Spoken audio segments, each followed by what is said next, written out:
BJP NDA ക്യാമ്പിൽ ആകെ മൊത്തം ആശയക്കുഴപ്പമാണ്. BDJSന് മുകളിൽ സ്ഥാനാർത്ഥം കെട്ടിവെച്ചുവെങ്കിലും സ്ഥാനാർത്ഥിയെ കണ്ടെത്താൻ ഇതുവരെയുമായിട്ടില്ല. തിരഞ്ഞെടുപ്പിൽ മത്സരിക്കില്ല എന്ന് പറഞ്ഞിട്ടില്ല എന്നാണ് സംസ്ഥാന അധ്യക്ഷൻ രാജീവ് ചന്ദ്രശേഖരന്റെ പ്രതികരണം ഇന്ന് വന്നത്. അത് കേൾക്കാം. അല്ല, ഞാൻ ആദ്യം പറഞ്ഞത് ഇതൊരു അനാവശ്യമായ ഒരു മത്സരമാണ്, ഒരു ഇലക്ഷൻ ആണെന്ന് ആദ്യം തന്നെ പറഞ്ഞല്ലേ. ഞാൻ പറഞ്ഞോ മാറി നിൽക്കുന്നുണ്ടെന്ന്? ഞാൻ ഒന്നും പറഞ്ഞില്ലല്ലോ. ഞാൻ പറഞ്ഞു ഞങ്ങൾ തീരുമാനിച്ചിട്ട് ഞാൻ പറയാം. അത് 2-ാം തീയതിന് മുമ്പ് ഞാൻ പറഞ്ഞുതരാം. അതുപോലെ അമൽ തേനമ്പറമ്പിൽ ചേരുന്നുണ്ട്. അമൽ, ഇത്രയും ദിവസമായി 2 മുന്നണി സ്ഥാനാർത്ഥികളും അവരുടെ പ്രവർത്തകരും കളം നിറഞ്ഞു കഴിഞ്ഞു. എന്തുകൊണ്ടാണ് NDAക്ക് BJPക്ക് അല്ലെ BDJSന് ഒരു സ്ഥാനാർത്ഥിയെ കണ്ടെത്താൻ കഴിയാതെ പോകുന്നത്?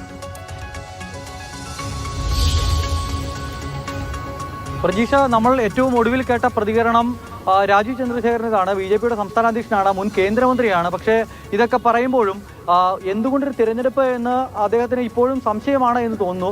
ഒരു തിരഞ്ഞെടുപ്പ് എന്ന് പറയുമ്പോൾ ഒരു ഏതെങ്കിലും ഒരു മണ്ഡലത്തിലെ MLA രാജിവെച്ചിട്ടുണ്ടെങ്കിൽ ആ മണ്ഡലത്തിന്റെ ദൈനംദിന പ്രവർത്തനങ്ങൾ നടന്നു പോകേണ്ടതുണ്ട്. അതിന് ഉത്തരവാദിത്തപ്പെട്ട ഒരു ജനപ്രതിനിധി അവിടെ വേണ്ടതുണ്ട്. അങ്ങനെയുള്ളപ്പോൾ ഈ രാജ്യത്തിന്റെ പാർലമെന്ററി ജനാധിപത്യ സംവിധാനം അനുസരിച്ച് 6 മാസത്തിനുള്ളിൽ അല്ലെങ്കിൽ നിശ്ചിത ഒരു കാലപരിധിക്കുള്ളിൽ എന്തെങ്കിലും പ്രശ്നങ്ങളൊക്കെ വന്നാലാണ് പിന്നീട് നീണ്ടുപോവുക. ആ കാലപരിധിക്കുള്ളിൽ അവിടെ പുതിയൊരു ജനപ്രതിനിധി വേണം. അത് എത്ര ചെറിയ കാലത്തിലും അവിടെ നമുക്കൊക്കെ പോയി ഒരാളെ കണ്ട് ഒരു പരാതി പറയണമെങ്കിൽ ആരെങ്കിലും വേണ്ടേ? അതുകൊണ്ട് ഒരു ജനപ്രതിനിധി വേണം എന്നുള്ള കാര്യത്തിൽ സംശയം വേണ്ട. അതിപ്പോൾ എത്ര മാസത്തേക്ക് എന്നുള്ള കണക്കൊന്നുമില്ല. BJPക്ക് നിലവിൽ ഇവിടെ മത്സരിക്കാൻ താല്പര്യമില്ല എന്നുള്ള നിലയ്ക്ക് നിൽക്കുകയായിരുന്നു. പക്ഷേ ആ അവസ്ഥയിൽ നിന്ന് മാറി BJPയുടെ ജില്ലാ നേതൃത്വവും അതോടൊപ്പം തന്നെ പ്രാദേശിക നേതൃത്വവും ഒക്കെ കൃത്യമായി ഒരു സ്ഥാനാർത്ഥിയെ വേണം. ഞങ്ങൾക്ക് ആത്മാഭിമാനത്തിന്റെ പോരാട്ടമാണ്, പരാജയപ്പെടുമെന്ന് ഉറപ്പാണ്. പക്ഷേ പോരാടുന്ന ആൾ വേണം എന്നുള്ള നിലയ്ക്കാണ് നിൽക്കുന്നത്. അരുൺ അമൃതാദ് കൂടി ചേരുന്നുണ്ട്. പല പേരുകളും പരിഗണിക്കപ്പെടുന്നുണ്ട്. അരുണെ, BJP പല പേരുകളും മുന്നോട്ട് വെച്ചു എന്ന് പറയുന്നു. ആരാകും സ്ഥാനാർത്ഥി എന്ന് കരുതുന്നു?